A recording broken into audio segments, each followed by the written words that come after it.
In my world, they don't call me a detective. They call me a gatekeeper of fate. My job isn't to find the truth from the fragments of the past. My job is to assemble a predetermined future from clues that do not yet exist.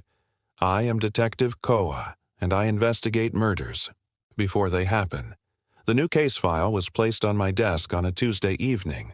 Victim: businessman Tran Nam, 45 years old. Cause of death: a single gunshot to the chest. Time of death: 9 p.m. this Friday. The next morning, I arrived at the crime scene.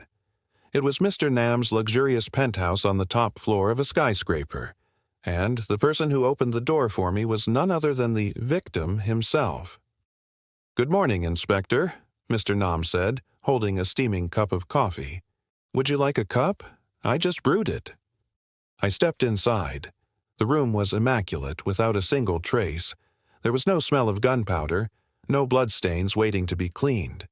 This is the hardest part of my job: investigating a perfect crime. A crime with no evidence because it has never happened. I don't look for what was here. I look for what will be here. "Mr. Nam," I began, "on Friday night at 9 o'clock, where will you be standing in this room?" He seemed accustomed to these strange questions. "I usually stand by that window, looking out at the city." I walked over to the giant glass window. "There will be a crack here," I mumbled, my hand gliding over the flawless glass, "from the bullet grazing it. I don't interview witnesses about what they saw. I ask them about what they will hear. The neighbor said she will hear nothing, because the perpetrator will use a silencer. The building's security guard said the security camera in the hallway will suddenly malfunction at 8:55 p.m. Piece by piece, a future that could not be avoided began to take shape.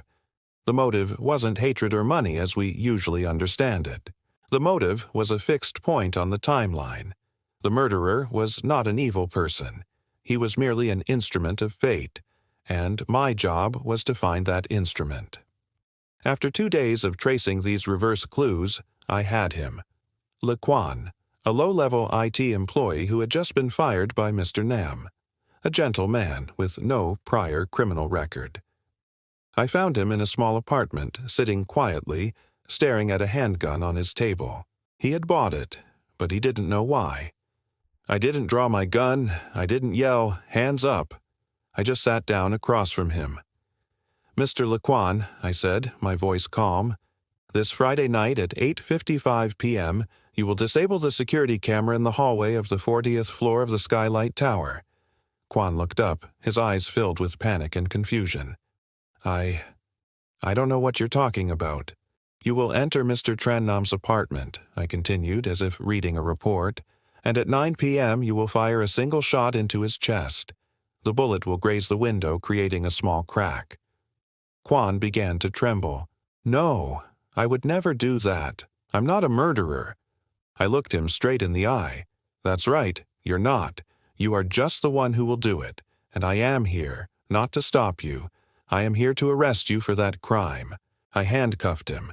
There was no resistance, only despair and the acceptance of an absurd truth. On Friday night, I sat in my office watching the clock.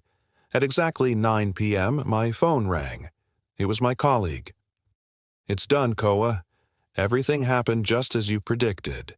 The victim has been saved." I hung up. Outside my window, the city still sparkled with lights. A life had just been saved. A crime had been perfectly prevented. And the perpetrator had been sitting in a jail cell for 2 days, arrested for an act he was destined to commit, but never got the chance to. Justice had been served. Or rather, fate had been preserved. And I, the gatekeeper, sat here, waiting for the next case to be written by an unchangeable future. What you just heard is a thought experiment wrapped in a neo-noir detective story. Let's peel back the layers and see what the detective of the future truly reveals about our own world. The detective of the future uses the familiar framework of a crime story to explore a profound philosophical question. What happens to justice in a world without free will? The story is set in a universe where everything is predetermined. Here, the role of a detective like Khoa is completely transformed. He is no longer a seeker of truth or a restorer of justice. He becomes an enforcer of a pre-written script. A crime is not an act born of an individual's malicious choice, but simply an inevitable event on the timeline, like a sunrise or a storm. This creates a unique and unsettling kind of tension. The suspense isn't about whether the detective will solve the case. We know he will. The real suspense is whether he can successfully navigate the future's clues to ensure everything goes according to plan. This twists the enforcer of justice into an unwilling accomplice of fate.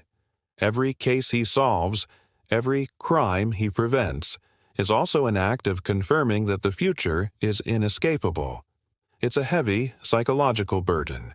The investigation becomes less of a hunt and more of a solemn ritual, and Detective Khoa is the tragic high priest who must preside over it, ensuring the sacrifice is made, even if that sacrifice is a person's freedom for a crime they have yet to commit. So, what's the lesson here for us? The story isn't just a clever sci-fi concept. It's a mirror reflecting the value of our own justice system. The greatest value of justice in our world lies in a fundamental belief that people have the power to choose their actions. We hold individuals accountable for their crimes because we believe they could have chosen differently. This story shows us just how cold, mechanical, and ultimately meaningless a world would be without that belief in free will.